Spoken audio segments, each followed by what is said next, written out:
జిల్లాలో దించాలి అప్పుడప్పుడు.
స్వాతంత్ర దినోత్సవ శుభాకాంక్షలు తెలియజేస్తూ గౌరవ ప్రధానమంత్రి పిలుపు మేరకు హర్ ఘర్ తిరంగా ఘర్ ఘర్ తిరంగా తిరంగా ర్యాలీని ఈరోజు భారతీయ జనతా యువ మోర్చా ఎడపల్లి మండల శాఖ ఆధ్వర్యంలో ఎడపల్లి మండల కేంద్రంలో శివాజీ చౌక్ నుంచి మంగళపాట్ చౌరస్తా వరకు నిర్వహించడం జరిగింది.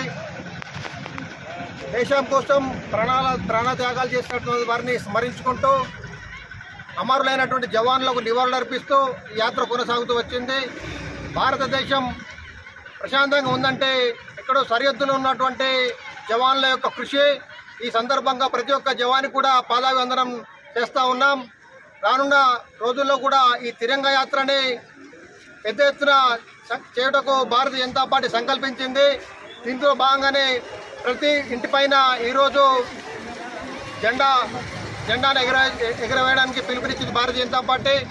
దాంతోపాటుగా ప్రధాని నరేంద్ర మోడీ చాలా మన భారతదేశాన్ని విశ్వగురువుగా నిలబెట్టే ప్రయత్నంలో ఈ హర్ ఘర్ తిరంగా ర్యాలీని గత 6 సంవత్సరాల నుంచి కూడా ప్రారంభం చేయడం జరిగింది. ఈరోజు పెద్ద ఎత్తున పిల్లలు, విద్యార్థులు, యువకులు కూడా ఈ యొక్క కార్యక్రమంలో స్వచ్ఛందంగా పాల్గొని జయప్రదం చేయడం జరిగింది. భారత్ మాతా కి జై.